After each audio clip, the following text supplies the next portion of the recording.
யாழ் மாநகர சபையை இழந்துவிட்டோம் என்கிறார் சட்டத்தரணி வி மணிவண்ணன். பசுமாட்டுடன் விளையாடிய சிறுவனுக்கு நேர்ந்த துயரம், சிறுவர் மரணம். தமிழர் தலைநகரில் சங்குடன் இணையுமா தமிழரசு கட்சி? இன்று எடுக்கப்படவுள்ள முக்கியமான தீர்மானம்.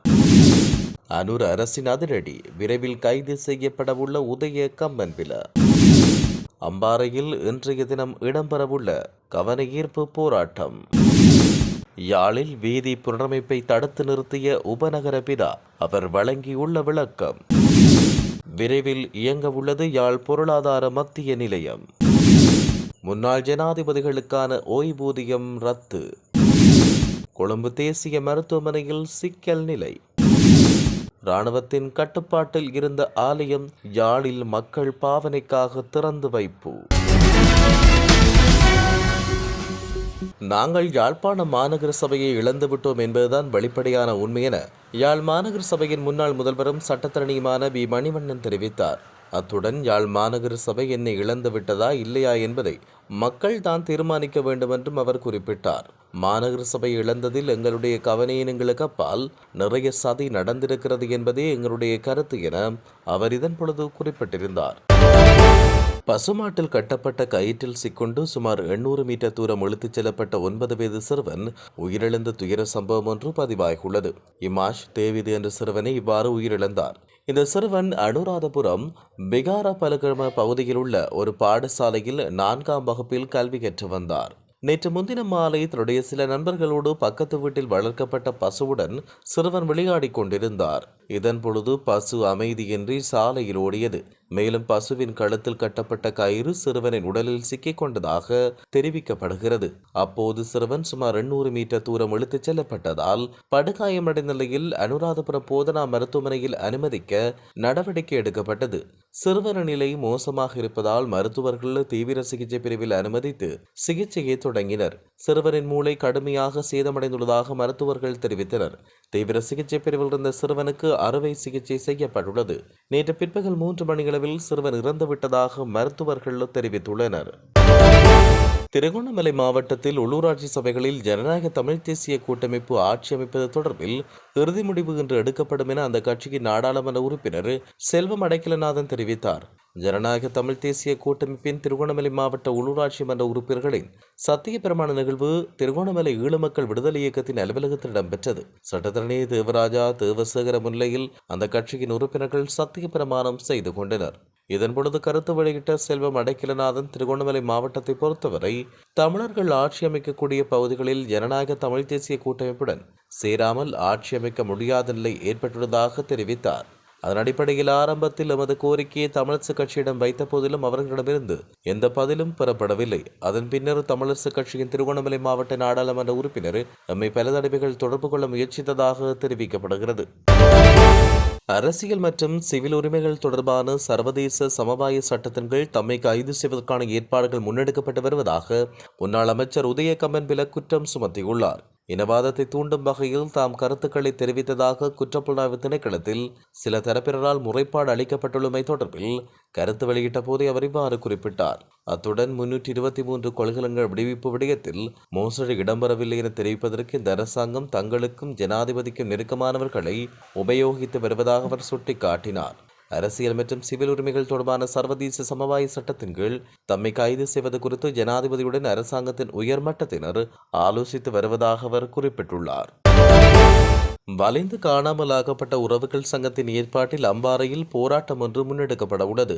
அம்பாறை தம்பெலுவில் மத்திய சந்தை பகுதியில் இயங்கி வருகின்ற அம்பாறை மாவட்ட காணாமல் ஆக்கப்பட்டவர்களின் அலுவலகத்தை உடனடியாக அகற்றுமாறு விடுக்கப்பட்டுள்ள அறிவுறுத்தலுக்கு எதிர்ப்பு தெரிவித்து இன்று காலை குறித்த போராட்டம் இடம்பெற உள்ளது. கிளிநொச்சியில் வடக்கு கிழக்கு வலிந்து காணாமலாக்கப்பட்ட உறவுகள் சங்கம் நேற்று நடத்திய ஊடக சந்திப்பில் கலந்து கொண்டு கருத்து வெளியிட்ட போதே அந்த சங்கத்தின் தலைவி ஜோகராசா கலாரஞ்சினி இவ்வாறு குறிப்பிட்டார்.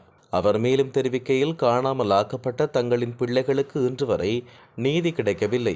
இந்த அரசும் அதற்கான நீதியை பெற்றுத் தருவதற்கு இதுவரை ஆக்கப்பூர்வமான நடவடிக்கை எதுவும் எடுக்கவில்லை.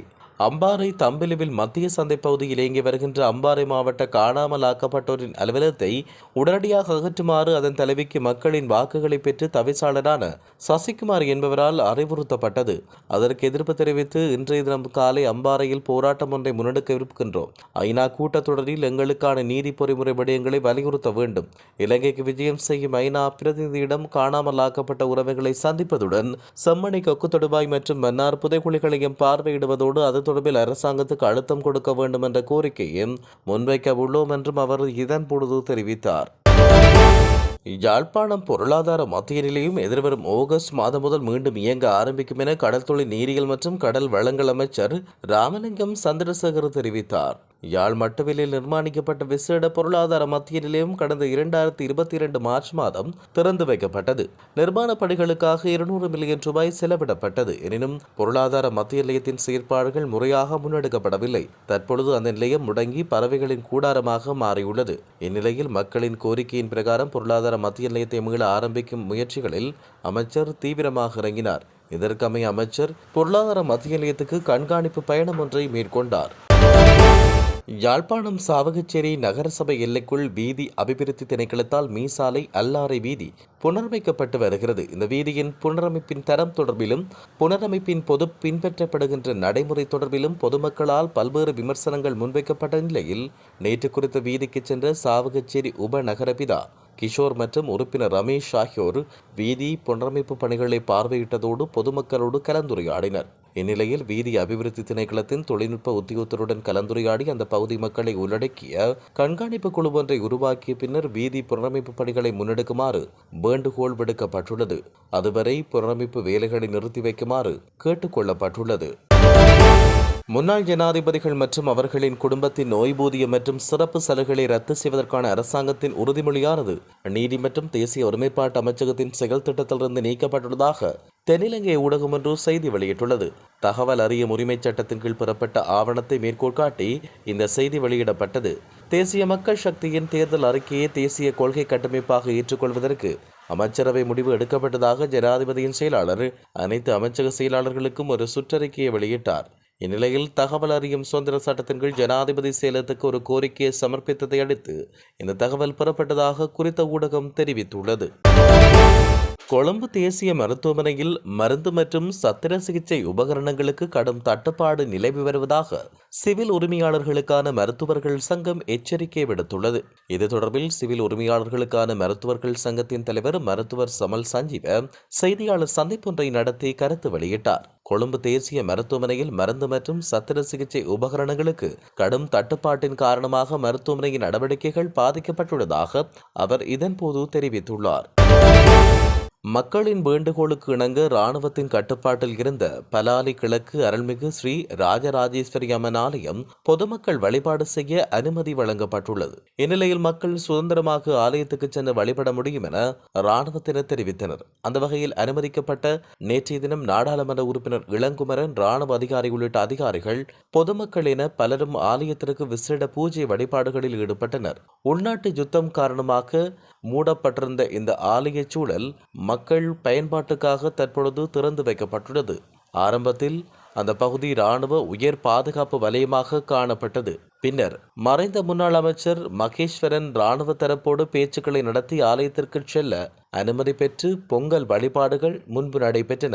பின்பு 2005ஆம் ஆண்டு காலப்பகுதியில் சமாதான பேச்சுக்காக குழப்பமடைந்ததை அடுத்து ஆலயத்துக்கு செல்ல இராணுவத்தினர் அனுமதி மறுத்தனர். 2015ஆம் ஆண்டு மகேஸ்வரனின் மனைவியும் அப்போதைய மகளிர் விவகார பிரதி அமைச்சர் விஜயகலா மகேஸ்வரன் இராணுவ தரப்போடு பேச்சுக்களை நடத்தி ஆலயத்துக்கு சென்று வழிபட அனுமதி பெற்று விசேட தினங்களில் ஆலயத்துக்கு சென்று வழிபட அனுமதி வழங்கப்பட்டது.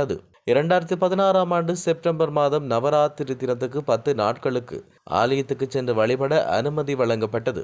இதேவேளை கடந்த 2022ஆம் ஆண்டு திருவம்பாவை உற்சவத்துக்கு ஆலயத்துக்கு சென்றபோது ஆலயத்தில் இருந்த பழமை வாய்ந்த முருகன் சிலை உள்ளிட்ட சிலைகள் களவாடப்பட்டன. இவ்வாறானதொரு நிலையில் கடந்த ஆண்டு பிப்ரவரி 26ஆம் தேதி பலாலி இராணுவம் ராஜராஜேஸ்வரி அம்பாள் கோவிலில் கட்டுவன் அருள்மிகு முத்துமாரியம்மன் கோவில், வசாவிளான் மணம்புரை கோயில், வசாவளான் சிவன் கோயில், வசாவளான் நாகர்கோயில், பலாலி நாகதம்பிரான் கோயில், பலாலி சக்திவேளி முருகன் கோயில் என்பவற்றில் பிரதி வெள்ளிக்கிழமைகளில் பூஜைகள் செய்ய பொதுமக்கள் அனுமதிக்கப்பட்டு கட்டுப்பாடுகளுடன் ஆலயத்துக்கு செல்ல அனுமதி வழங்கப்பட்டுள்ளமை குறிப்பிடத்தக்கது.